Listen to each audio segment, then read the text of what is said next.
वरिवृदां यथा विनिमयो यत्र स्त्रीसर्गो मृषा धाम्ना स्वेन सदा निरस्तकुहकं सत्यं परं धीमहि सत्यं परं धीमहि सत्यं परं धीमहि गोपाल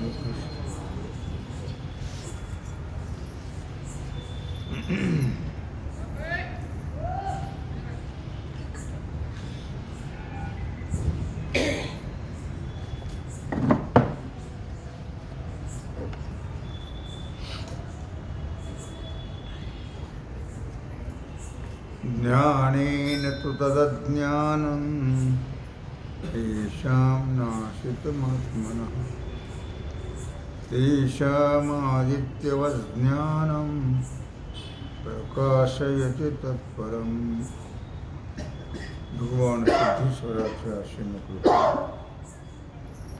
श्री रुक्मिणी पांडुरंगाच्या चरणाजवळ बसून श्री सद्गुरु ज्ञानेश्वर महाराज, श्री जगद्गुरु तुकाराम महाराज, श्री संत एकनाथ महाराज यांच्या चरण सानिध्यामध्ये आपण सर्वजण मिळून महान ग्रंथराज ज्ञानेश्वरीच्या 5व्या अध्यायाच्या 16व्या श्लोकाचा आपण विचार करतो. विषय आहे ज्ञान. ज्ञानेन तदज्ञानं येषां नाशितमात्मनः तेषामादित्यवज्ञानं प्रकाशयति तत्परम्. भगवान श्रीकृष्ण परमात्मा मागच्या ओवीचा संदर्भ घेऊन बोलतो. तो सृजी पाळी संवारी ऐसे बोलती चराचरी, ते अज्ञानगा अवधारी पांडुकुमारा. मागच्या ओवीत भगवान सांगतायत अर्जुनाला, अर्जुना सर्व लोक माझ्यावर ढकलतात. तो सृजी पाळी संवारी, तो उत्पन्न करणारा आहे, तो पालन करणारा आहे, तो नाश करणारा आहे. अशी ऐशी बोलती चराचरी, असं या चराचर विश्वामध्ये बोलल्या जाते. पण ते अज्ञानगा अवधारी पांडुकुमारा.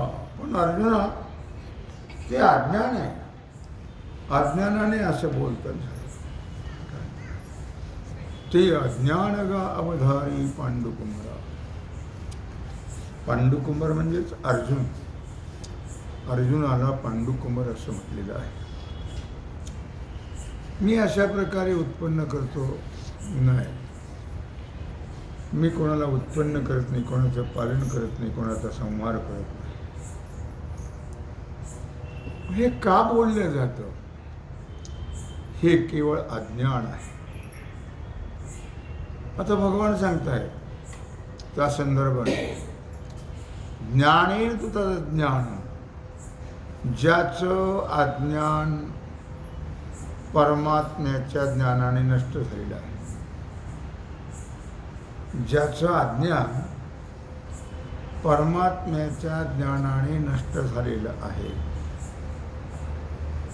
त्याचं जे ज्ञान, अगदी एक लक्षात ठेवा,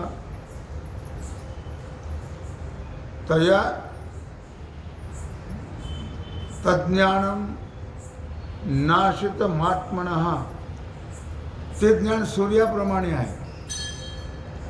येषाम आदित्य वज्ञानम, आदित्य म्हणजे सूर्य, ज्याचं परमात्म्याच्या ज्ञानाने अज्ञान संपलेलं आहे,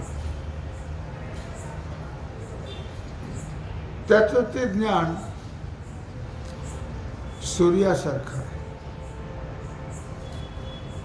सूर्य हा अखंड प्रकाशमान असतो. मग आता रात्र झाली, मी त्याला अंधार पडला असेल, मग तो बॅटरी घेऊन गेला असेल, नाही तर मोबाईलचा टॉर्च, असं नाही आहे. तो अखंड तेजायमान आहे, प्रकाशमान आहे. आपल्याला दिसत नाही म्हणून अंधार वाटतो.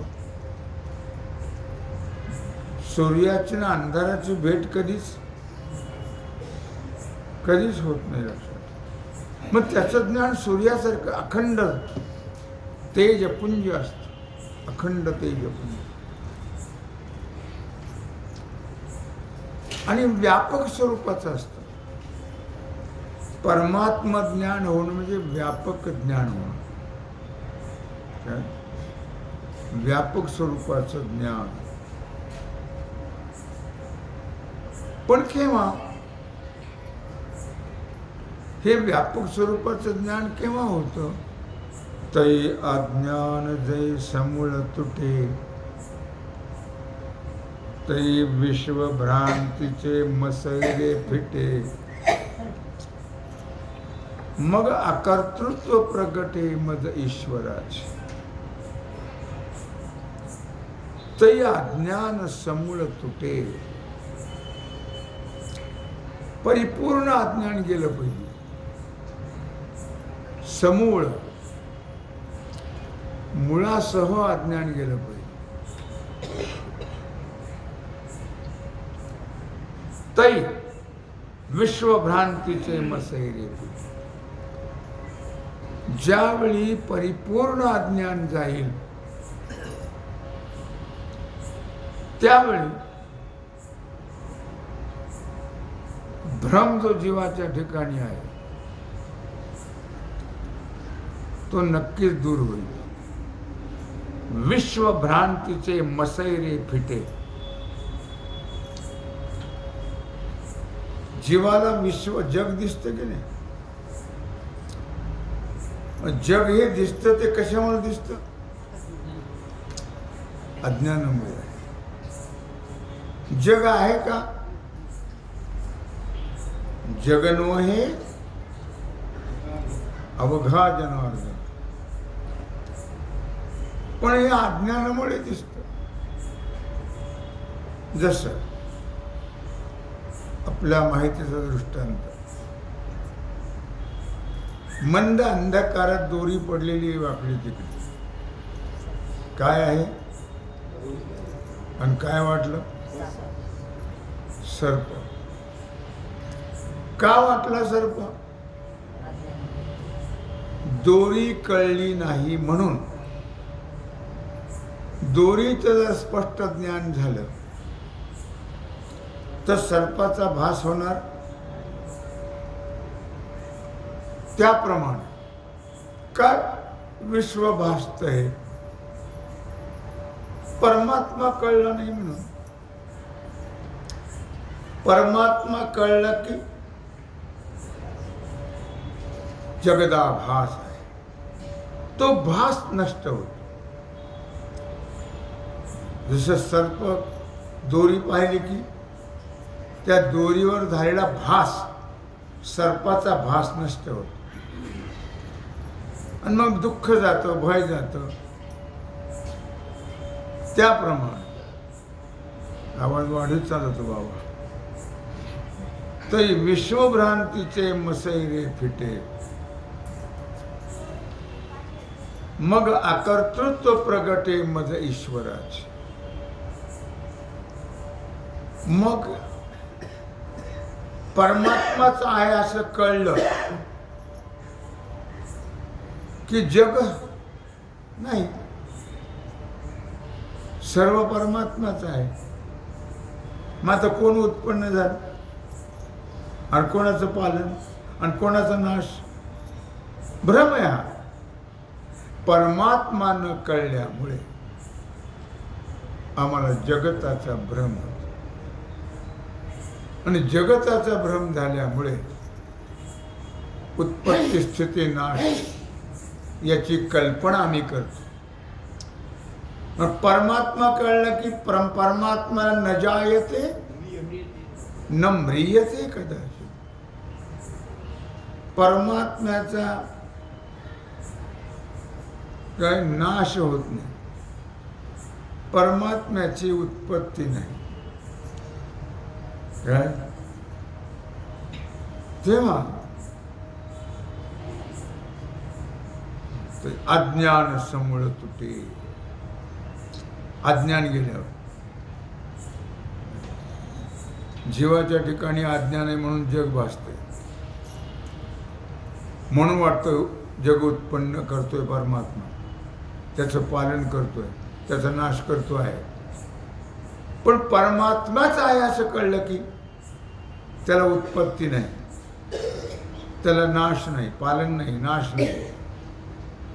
तै विश्वभ्रांतीचे मसैरे फिटे. तेव्हा सांगितलं नाही त्या माणसाला, ऐकत नाही म्हणजे काय? अरे वा अरे वा, लोकांना डिस्टर्ब होत नाही का? देवाला ऐकू, देव बाहेर आहे का?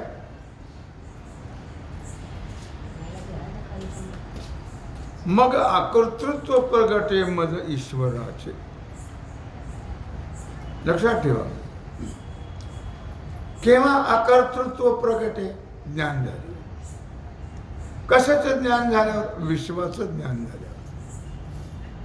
विश्वाचं ज्ञान झालं म्हणजेच विश्व हे परमात्मा आहे असं कळलं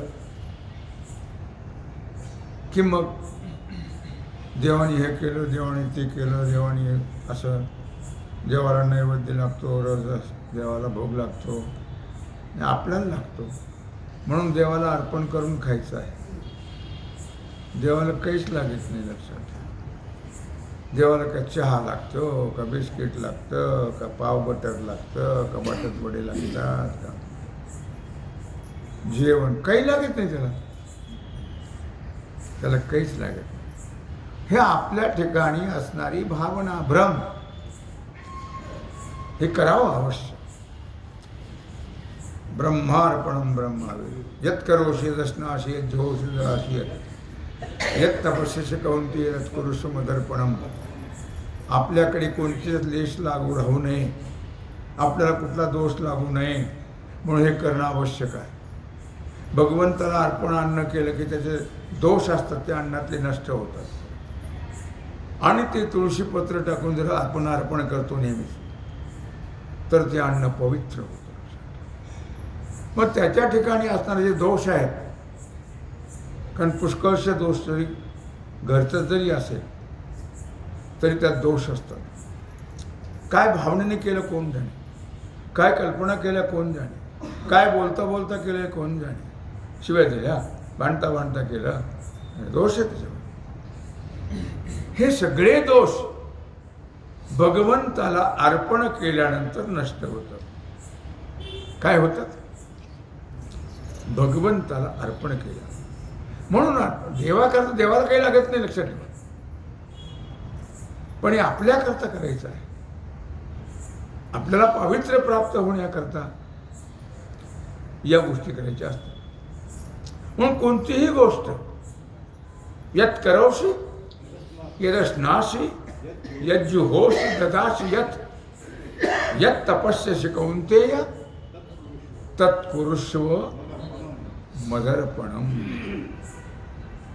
सर्व मला अर्पण कर म्हणजे तू लगेच मुक्त होशील या देहामध्ये, पुन्हा बंद राहणार नाही. लक्षात. म्हणून देवाला सगळं चहा घेतलं, त्याला तो चहा बी घेतली.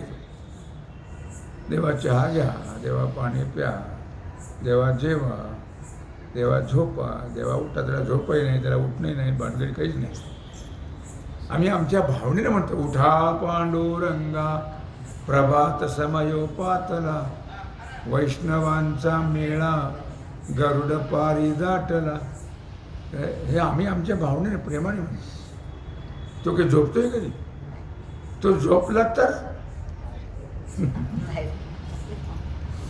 सगळं संपलं झालं. काय ते आपलं प्रेम, आपली भावना आहे. म्हणून मग अकर्तृत्व प्रगटे मद ईश्वराची. ज्यावेळी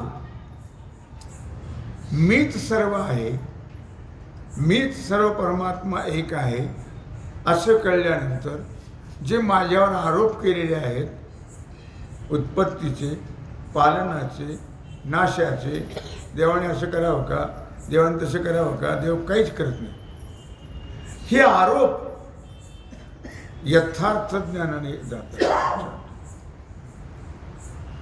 प्रत्येक गोष्ट मनुष्य चांगली झाली तर नाही म्हणत, पण जर बिघडलं ना की देवाने असं काय करावं, आम्ही काय देवाचं नुकसान केलं. अरे देव काय तुमचा शत्रू आहे? देव कोणाचंही काही चांगलं करत नाही, वाईट करत नाही. चांगलं करेल, वाईट करणार हो नाही, लक्षात ठेवा. पण आम्हाला कळत नाही, आमच्या ठिकाणी भ्रम आहे, अज्ञान आहे, म्हणून आम्ही देवावर आरोप करत असतो. मग ज्यावेळी विश्वभ्रम जाईल, परिपूर्ण ज्ञान होईल, अज्ञान जाईल, त्यावेळी मग अकर्तृत्व प्रगटे मद ईश्वराचे. आणि मग परमात्मा अकर्तृत्व आहे, तो काहीच करत नाही, हे नंतर कळेल. हे घडतं कसं काय? मग हे घडण्याला कारण आहे आपणच कारण आहोत. दोन्ही कोणी कारण नाही दिसलं. आपण जे कर्म करतो ते कर्म कारण आहे. म्हणून मनुष्य देहात आल्यानंतर कसं तरी पशुसारखं नाही वागायचं, माणसासारखं वागायचं. सत्कर्मयोगे वय घालवावे, सर्वमुखी मंगल बोलवावे. खरा तो एकची धर्म जगाला प्रेम अर्पावे. सर्वाला सर्वत्र सुखिनः सन्तु, सर्वे सन्तु निरामया, सर्वे भद्राणि पश्यन्तु मा कश्चित्. लक्षात ठेवा, ही भावना ठेवायची नेहमी. कोणी असो, चांगला असो, वाईट असो, शत्रू असो, मित्र असो. आपल्याला काय करायचं, शत्रू आपल्याला शत्रू कशाला करतो, आपण कोणाचं वाईट करतो. तरी पण आपल्याला वाटत असेल तर सर्वांचं कल्याण व्हावं, किंबहुना सर्व सुखी पूर्ण होऊन भजिजो आदि पुरुषी. मग अकर्तृत्व प्रगटे मद ईश्वराचे. एथ ईश्वर एक अकर्ता, ऐसे मानले जरी चित्ता, तरी तोची मी हे स्वभावता आधीची आहे. एच ईश्वर एक अकर्ता. आता एक परमात्मा हा अकर्ता आहे, कळलं असं, ज्ञान झालं. भगवान काहीच कळत नाही. कोणाचं चांगलं, कोणाचं वाईट, त्या सगळ्या गोष्टी त्याच्यावरच अवलंबून आहेत. कोणाचं तो वाईट कधी करणार नाही, कोणाला चांगले का ह्या भानगडीत तो पडत हो नाही. लक्षात काय, म्हणून तू खूप बरं आहे, आशीर्वाद मागितलं लोकांनी. तू खूप बरं आहे आम्हाला लोक म्हणत असतात, वयोवृद्ध म्हणतात, चांगला आशीर्वाद द्या. आपणही तोंड भरून देतो, आहे काय जवळ आपल्या, पण देतो आपण तोंड भरून. हे म्हातारा हो, तर 10 रुपये असेल तर कसं काय म्हातारा होईल? अशी माणसं म्हातारी होतच नाही.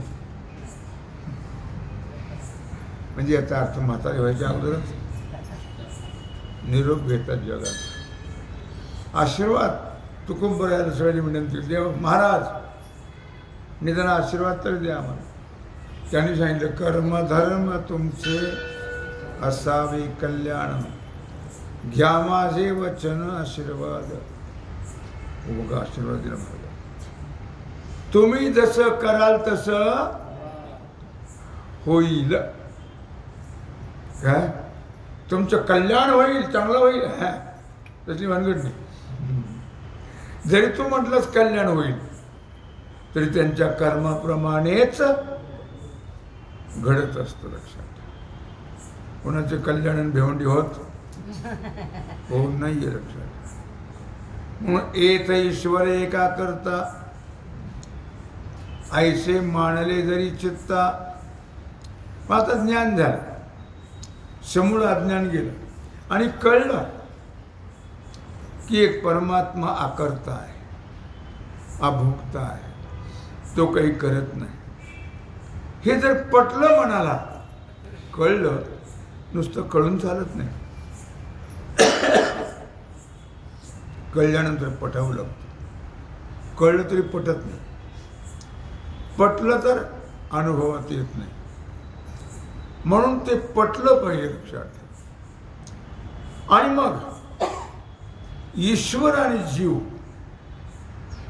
यांच्यातला जो भेद आहे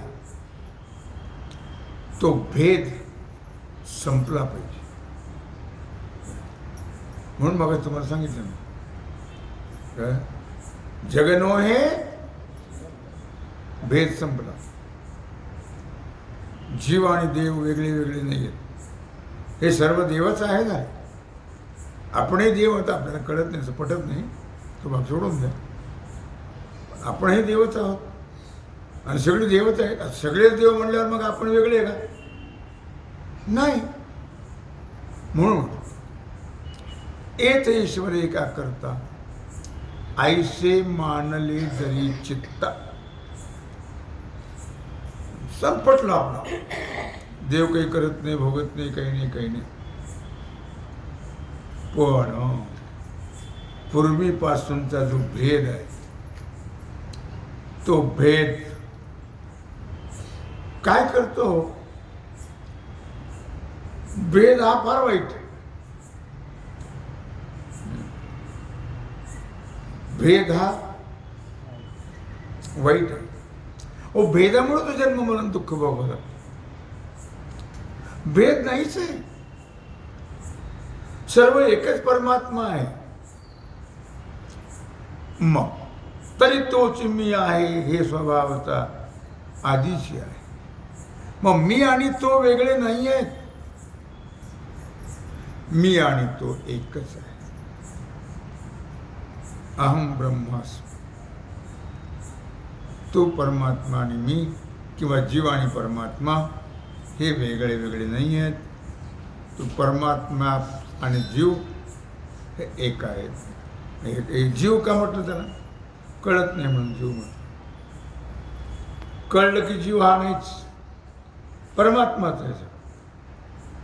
पण जोपर्यंत जीव आहे असं वाटतं तोपर्यंत दुःख जाणारच नाही, जन्म मरण संपणारच नाही.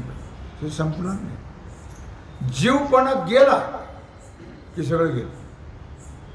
दुःख गेलं, जन्म गेला, मरण गेलं, पाप गेलं, पुण्य गेलं, सर्व गेलं. मग काय कळावं, काय ज्ञान व्हावं? जिकडे पाहावे तिकडे बाई हरी वाचून तुझे सर्वम खलविदम ब्रह्म नेह नानास्ति किंचन. हे यथार्थ कळावं लक्षात. नुसतं कळून भागत नाही, त्याचा पटावं आणि निश्चय व्हावं. निश्चय होतच नाही, भेद जातच पण नाही. नाही तर काहीच करायची गरज नाही. हो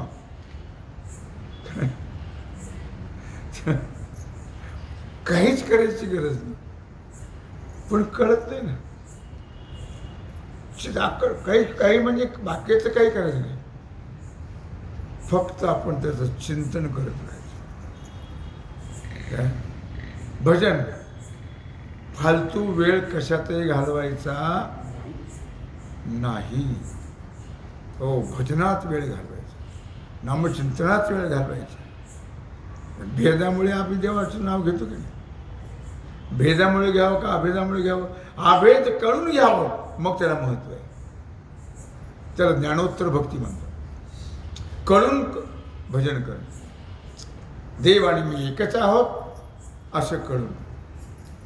मग मी भजन का करावं? जर देव आणि मी जर एकच आहोत तर भजन का करावं? आपण भजनाकरता देवापासून मागून घेतलंय आणि वेगळं झालं, हे कल्पित भेद आहे. तुका म्हणी गर्भवासी सुखे घालावे आम्हासी. तू खूप बरा आहे आणि भगवान दोन आहेत का? तुका विष्णू नाही दुजा. काय तू खूप बरा आहे आणि परमात्मा दोन नाही आहे. मग केवळ भजनानंद स्वरूपात नाही आहे, ऐक्यात भजनानंद. देव झालं म्हणजे भजन कसं करावं? करता येत नाही. म्हणून देवा थोडा वेळ आपण कल्पित ही मजा करू, तू वेगळा आणि मी वेगळं. पण त्यांना कळलेलं असतं ते वेगळं मानत नाहीत. पण हे भजना करता देव वेगळं आणि आपण वेगळं आहोत असं म्हणतात. आणि मग भजन करायचं, तो आनंद भोगायचा. आनंद भोगण्याकरता देव आणि भक्त हा भेद निर्माण केलेला आहे. भेद नाही येतो हा कल्पित, भ्रमाचा भेद नाही येतो, हा कल्पित भेद आहे. म्हणून म्हटलं या ठिकाणी तरी तोची मी स्वभावता आधीची आहे. तो ज्ञानाला कळलेलंच आहे की तो परमात्मा मीच आहे, असा अभेद साक्षात्कार ज्ञानाला झालेला असतो. मग ज्याला असा अभेद साक्षात्कार झालेला आहे त्याला काही शिकवावं लागतं का? चांगलं बोलावं, चांगलं कर्म करावं, चांगलं चोऱ्या करावं नाही, काय भ्रष्टाचार करू नये, सगळ्याकडे चांगलं पाहावं, हे सांगायला लागतं का? ज्याला सर्व ठिकाणी परमात्माच कळला त्याला काहीच सांगण्याची गरज. ज्याला कळत नाही त्याला सांगावं लागतं. काय बाबा रे, चांगलं वागा रे, चांगलं कर्म करा, चांगलं बोला, चांगलं चाला, चांगलं पहा, चांगलं ऐका, चांगलं खा, हे मूर्खाला सांगावं लागतं. लक्षात. शहाण्याला सांगावं लागत नाही आहे. शहाणा कोण म्हटलं? तुका म्हणे सोपे आहे सर्वहुनी, शहाणा तो धनी घेत असे.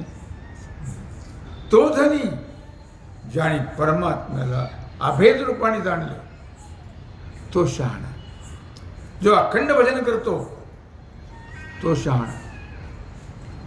तो कुठेही भेद दृष्टीनं पाहत नाही, शत्रुमित्र भाव नसल्याचा ठिकाणी राहत नाही, विषमता गेलेली आहे तो. तरी तोच मी हे स्वभावता आधीची आहे. तो आणि मी एकच आहोत हे अगोदरच आहे. भ्रमामुळे आम्हाला वेगळं वाटतं. आयसेनी विवेके उदो चित्ती, तयाशी भेद कैसा त्रिजगती. एकाने सांगितलं कीर्तनामध्ये की घरात जी फाटाफूट होती ना ती भेदामुळे होती. एकच ऐकलं मी सकाळी कीर्तनात. मग जर त्या बाईनं, सासूने, ही माझी मुलगीच आहे, नुसती मुलगी आहे नाही, मुलगीच आहे, तर कधी भांडणं व्हायचं नाही, कधी विरोध करणारच नाही, कधी वाकडं बोलणार नाही, शिव्यागाळी करणार. आणि तिनं सुद्धा ही माझी आईच आहे, ती आई दूर आहे, ही माझी सख्खी आई आहे. जगात ती वृद्धाश्रमच काढून टाकलं लागते. ही जर भावना ठेवली, हे कळत नाही लोकांना. लक्षात ठेवा. काय सासूला कळत नाही आणि सुनेलाही कळत नाही. सासू सुनेला सून म्हणून पाहते आणि सून सासूला. माझी आई हा भावच नाही, मुलगी हा भावच नाही. म्हणून भांडणं, म्हणून असंतोष, म्हणून घरात उदासीनता निर्माण होते. त्याचं काय कळावं, कळत नाही गेलं. आयसेनी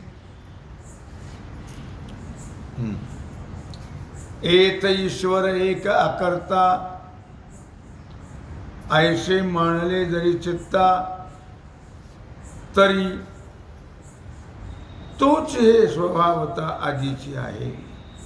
काय याचा विचार आपण केला. ऐसे विवेके उदोचित, तयाशी भेद कैसा त्रिजगती, देखी आपुलालिया प्रतिती जगची मुक्त. आता जग परमात्मा आहे म्हणल्यावर मुक्त राहील का बद्ध राहील? जग हे परमात्मा आहे असं जर यथार्थ कळालं तर बद्ध राहील का? मुक्तच राहील. ऐसेनी विवेके उदोचित्ती, अशा प्रकारे ज्याच्या अंतःकरणामध्ये चित्तामध्ये म्हणा ज्ञानाचा उदय झालेला आहे, ज्याच्या अंतःकरणामध्ये ज्ञानाचा उदय झालेला आहे, तयासी भेद कैसा त्रिजगत, अद्वैत बोध ज्याला झालेला आहे त्याला त्रैलोक्यात भेद हा प्रकार, भेद हा प्रकारच नाही लक्षात. पण केव्हा? ज्ञान झाल्यानंतर भेद राहत नाही. आणि भेद गेलं की तुका म्हणे भेद भेद गेला वाद खंडोनी, देवतया जवळी असे. तुका म्हणे भेदा भेद गेला वाद खंडोनी. म्हणून तयाची भेद कैसा त्रिजगती, त्याला त्रैलोक्यामध्ये कुठल्याही प्रकारचा भेद राहत नाही लक्षात. देखे आपुलिया प्रतिती जगचे मुक्त. मग जगाकडे पाहत असताना कसं पाहावं? जगाकडे आपण जेव्हा पाहतो तेव्हा कसं पाहतो? दोष दृष्टीने पाहतो का परमात्मा दृष्टीने पाहतो? दोष दृष्टीने पाहतो. म्हणून आपल्याला जग परमात्मा हे कळत नाही लक्षात. देखी आपली या प्रतिती, आपल्या अनुभवाने सर्व जग मुक्त आहे, कोणीही बद्ध का? सर्व जग काय आहे? सर्व जग काय आहे?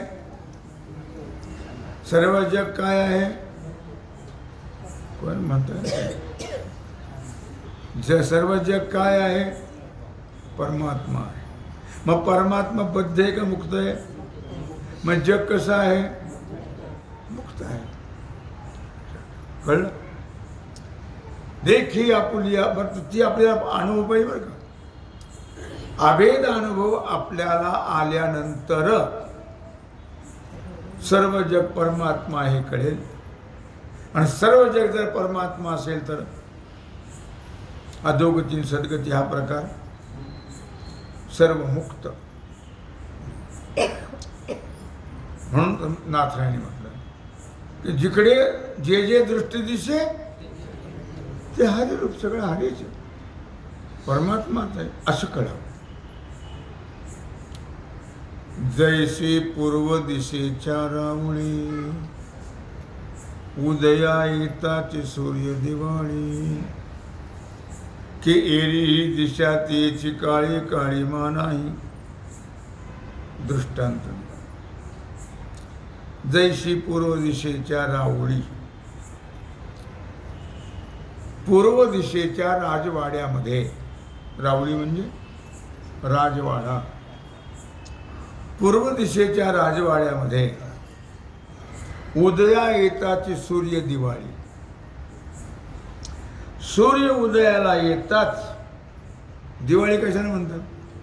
दिवाळी तुम्हाला माहिती दिवाळी कशाने म्हणतात? लाडू, करंजा, अनारस, कशा म्हणतात दिवाळी? दिवाळी म्हणजे प्रकाश, अज्ञान जाणं ज्ञान होणं, याचं नाव आहे दिवाळी. इथं काय म्हणलं त्याने? आयसी पूर्व दिशेच्या रावडी, उदया येताची सूर्य दिवाळी. म्हणजे पूर्व दिशेच्या राजवाड्यामध्ये सूर्याचा उदय झाल्याबरोबर काय होतं? प्रकाशाची दिवाळी होते. दिवाळी, दिवा म्हणजे प्रकाश. की एरी ही दिशा तियेची काळी, काळी नाही. मग विचार करा तुम्ही, सूर्याचा उदय झाल्यानंतर कोणत्या दिशेला अंधार राहील का? नाही. सर्व ठिकाणी प्रकाशच प्रकाश. मग अंधार राहणार. आणि सूर्य अस्त झाल्यानंतर तुम्ही किती दिवे लावले, किती बी, पावला पावला अंधार जाणार नाहीच. तो कुठंतरी दडून बसलेला राहणारच. पण सूर्याचा उदय झाला की अंधार संपला. तसं ज्ञानोदय झाला की भेद संपला, अंधार संपला, अज्ञान संपलं. असं भगवान अर्जुनाला सांगतात. तेव्हा झालेली सेवा भगवत चरणी समर्पित करून राहिला जो सेवेचा भाग आहे तो आपण उद्या करू. कुंडलिक वरदा श्री ज्ञानदेव. ओम नमः. आता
सीताराम हनुमान सीता